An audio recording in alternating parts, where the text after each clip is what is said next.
Exatamente, Elisa. E hoje aqui, diretamente do Salão Verde, né? O salão principal, o coração da Câmara dos Deputados, por onde passam senadores, não, deputados, especialmente em dia de votação. Sabe que eu até acabei de ver um senador por aqui, mas não é de praxe. A gente vê mesmo os parlamentares que são propriamente ditos aqui da casa. Mas hoje, olha só a imagem que a gente tem.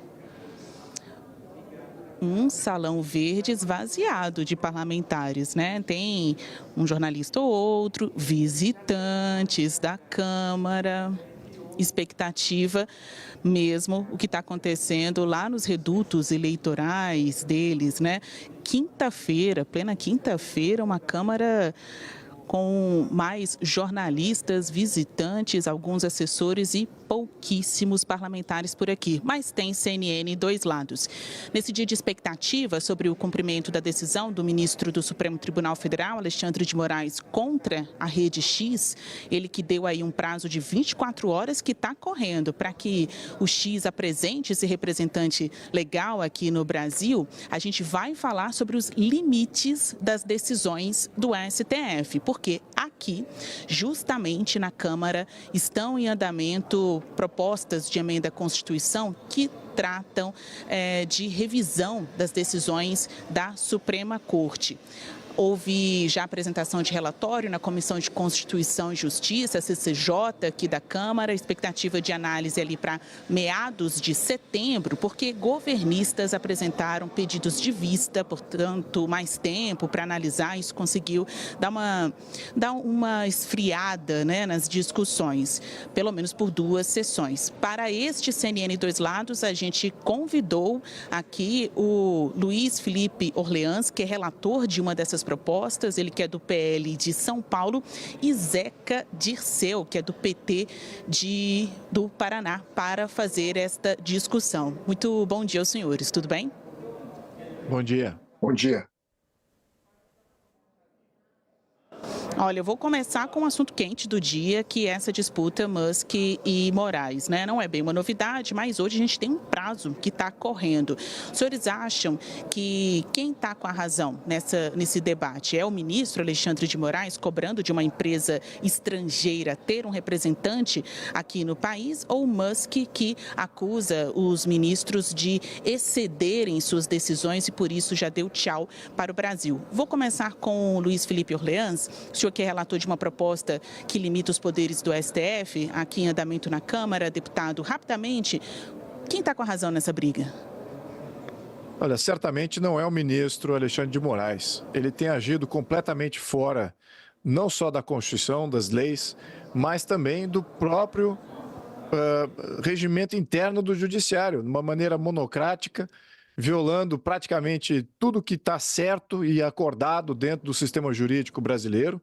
E fica nítido que não é só uma ação política, mas também é uma ação individual, pessoal. Parece que ele tem algum problema em ter liberdade de expressão, e sobretudo quando essa liberdade de expressão leva à opinião pública tudo aquilo que o judiciário está fazendo de errado. Então, aí o judiciário agora se levanta contra a liberdade de expressão, os canais que promovem liberdade de expressão e acabam somente promovendo aqueles canais onde há censura. Então, nós temos que combater isso sempre. Isso não favorece somente a questão da oposição nesse momento. Isso é uma questão de Estado de Direito. Estado de Direito precisa de liberdade de expressão, não só da população, opinião pública, mas também de seus parlamentares e todos aqueles que participam do ordenamento jurídico e do Estado brasileiro.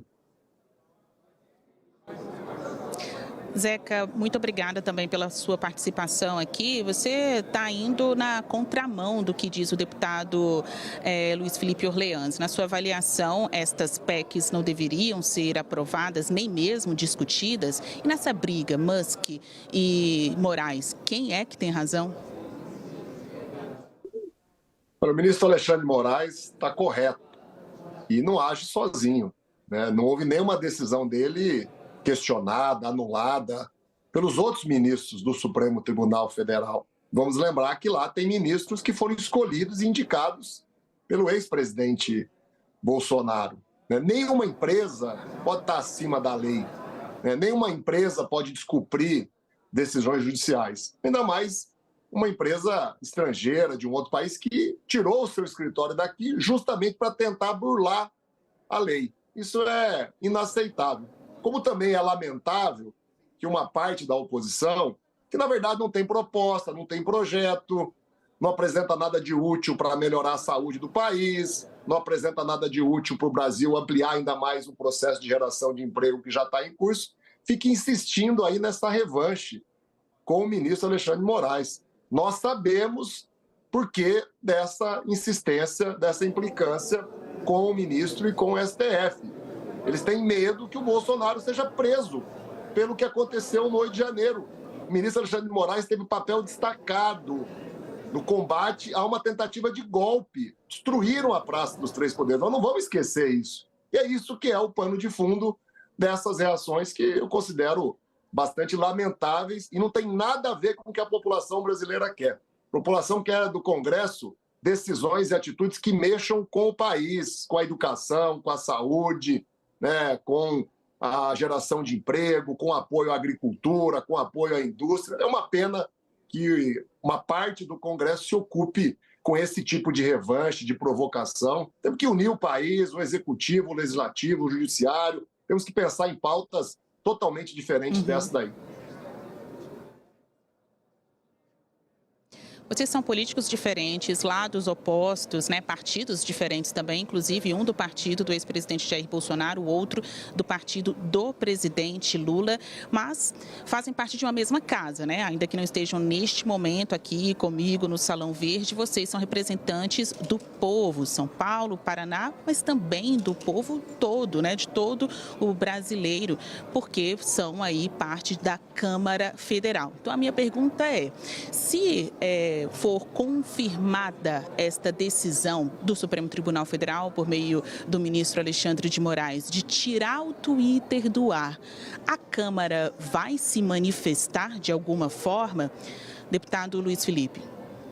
Olha, é um grande choque a todo o Brasil, porque isso afeta todo brasileiro, é um prejuízo para o brasileiro, não é um prejuízo específico para a empresa Twitter. Esses aí já colocar isso no preço. Sabem que lidar com o Brasil é um país de risco, liderado por um grupo criminoso, que temos aí um judiciário que age fora da lei. E lembrando, as ações do judiciário são fora da lei. Não existe lei que pré-condicione as ações. Lembrando, toda ação de Estado, todas as ações de Estado são preconizadas na lei. Se não há lei que garanta uma ação, então ele está agindo fora da lei. Então esse é que é o ponto aqui. Então não há um ordenamento jurídico que permita esse tipo de intervenção e muitas das reações do Twitter têm sido em função do que o próprio Alexandre de Moraes tem exigido do Twitter de violar a lei para que ele possa praticar censura contra perseguição política contra membros da oposição. E essa é a reação do Twitter. É o único canal que não tem censura, que está aqui querendo defender o que é de fato na lei, no ordenamento jurídico, e o judiciário empurrando o Twitter contra o ordenamento jurídico do Brasil e cerceando de uma maneira ilegal a liberdade de expressão. Então, o que o Congresso deve se manifestar? E certamente que vai se manifestar, não é somente o Congresso Nacional, isso afeta a população brasileira. Nós precisamos de canais livres. Nós não podemos ter o Estado interferindo em todas as comunicações, cerceando liberdade de opinião, liberdade de expressão, a liberdade de consciência. Isso tudo está sendo limitado pelo Estado brasileiro, por ação desse governo. Temos que limitar isso. Como é que a gente faz isso? Onde que começa isso? Quem é que está criando essa instabilidade absoluta? É o nosso judiciário, é ali que a gente tem que agir. Deputado Zeca Dirceu, se o Twitter sair do ar, for tirado do ar, a Câmara vai se posicionar, deve se posicionar na sua avaliação e em que sentido? Bom, primeiro esclarecer, provar que no Brasil não há nenhum tipo de censura. A CNN é uma prova disso, os demais órgãos de imprensa fazem críticas, apresentam denúncias contra o Congresso, contra o governo, contra o judiciário. Há uma liberdade plena. Agora, liberdade de expressão, de opinião, não pode ser confundida com algum tipo de liberdade de cometer crimes, de agir acima da lei. Eu acho que o deputado está fazendo uma confusão em relação do papel do Congresso e do Judiciário. papel do Congresso é formular leis, é estabelecer leis. Nós não julgamos. Quem julga o que é legal ou é ilegal não é o deputado federal, é o judiciário. O judiciário tem as suas instâncias, né? Nenhum ministro, inclusive, está acima disso. Qualquer decisão de um ministro pode ser objeto de um recurso. Nós já fomos, né, muitas vezes castigados por decisões do Supremo Tribunal Federal que nós consideramos injustas. Nós lutamos contra elas, dentro do rito legal, né, não querendo se utilizar, né, de meios ilegais, como infelizmente, né, o X do Twitter, que eu espero que continue no ar, está fazendo. Quando eles desmontam o escritório no Brasil, quando eles tentam fugir das responsabilidades legais e quando eles descumprem decisões judiciais, eles estão pedindo que haja uma penalidade mais grave. Eu não estou acima da lei, o Elon Musk não está acima da lei, ninguém está acima da lei, mas todos têm o direito do devido processo legal, dos recursos. Isso nunca, pelo menos nos últimos tempos, né, não foi retirado de ninguém. Basílio, eu vi que você mostrou Salão Verde vazio. Eu queria até prestar conta que eu estava em Brasília segunda, terça e quarta-feira, né? Hoje eu estou aqui no Paraná, é claro, mas estou trabalhando. Estamos em campanha, rodando o estado. Quem entrar nas minhas redes sociais vai ver que a gente está trabalhando, inclusive prestando contas, acolhendo reivindicações. Ninguém está falando desse assunto aqui, viu? O pessoal está falando de saúde, está falando de educação, está falando de emprego, de casa, de moradia, de segurança pública. Como eu falei, o Congresso está na contramão do que as pesquisas mostram, do que o processo eleitoral está mostrando, do que é realmente que toca a vida da população. Eu não concordo com essa afirmação que a população está sendo prejudicada, está preocupada com esse assunto, por mais que ele seja importante e relevante para todos nós. Há sempre uma parcela da população que entrega suas liberdades por benefício momentâneo. Nesse conflito, né, deputado Luiz Felipe, só um minutinho, já vou passar para o senhor. Essa questão se insere nessa discussão, né, de conflito entre os poderes, de discussão sobre limitação de atribuições, de poder, né, do quanto um poder pode agir, quanto as suas decisões, aonde pode alcançar. Deputado Luiz Felipe, o senhor acha que esse clima de, olha, a rede vai sair do ar ou vai embora do Brasil, incentiva a aprovação dessas PECs, então, como a sua? Olha, isso tudo é um gatilho, são vários gatilhos. Alguns gatilhos são positivos, outros gatilhos são não tão positivos, como eu já coloquei aqui várias vezes. Não sou favorável à questão das emendas individuais, acho que tem que ter mais transparência, sim. No entanto, está servindo de gatilho para nós notarmos que há uma interferência monocrática do STF dentro daquilo que foi acordado com o Legislativo. Ao mesmo tempo, tem um gatilho positivo que é a liberdade de expressão, que está sendo cerceada monocraticamente por um juiz que tem uma causa individual com uma rede de expressiva importância, não só para a direita, a oposição, mas sim para a esquerda. E para todos que compõem o Estado brasileiro que possam agir criticando as instituições para melhorar as práticas. Isso é patente. Nós vimos isso com o que foi exposto pelo Greenwald. Então, existem gatilhos positivos e negativos, mas o que é importante é que esses gatilhos foram acionados. E agora o Congresso está reagindo, graças a Caroline Detoni, que pautou vários projetos. Lembrando, esses projetos não são de agora. Esses projetos existem há meses, que estão ali esperando pauta. Então, isso não é um problema de agora, o gatilho foi agora, mas o problema já é antigo, da interferência do judiciário no legislativo, a interferência do judiciário no executivo. Então, isso não é bom para nenhuma das partes. Eu até sou favorável a que todo orçamento seja do Congresso Nacional, para aliviar essa dinâmica, mas isso é outro tema.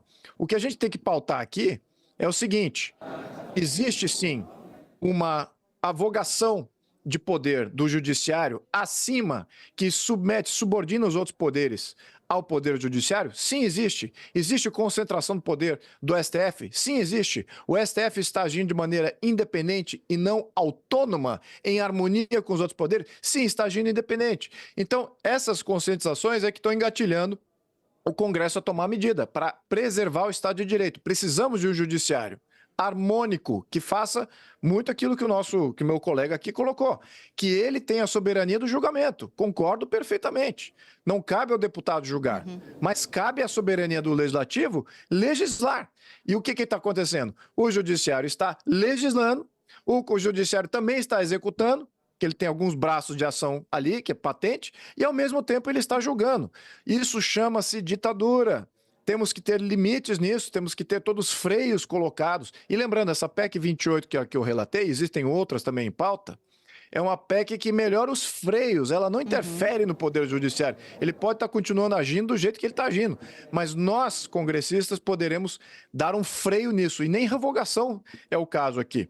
Então a gente precisa trabalhar isso, precisamos discutir isso, é de nossa competência o debate, temos que levar à frente isso. O nosso Estado de Direito depende dessa discussão. E os membros da esquerda estão muito bem-vindos. Agora eu vejo muito da base do governo apoiando o judiciário, muito por questões políticas, porque no passado eles defendiam com grande empenho a constitucionalidade, a separação dos poderes, a capacidade do legislador legislar em soberania, e agora, porque eles estão com uma fraqueza política, eles estão dando poder ao judiciário para que esse possa agir acima da dinâmica do parlamento, que não é favorável ao governo nesse momento. Então, isso não é bom. Estamos destruindo o Estado de Direito para favorecer o grupo político do momento. Ao tempo de fala,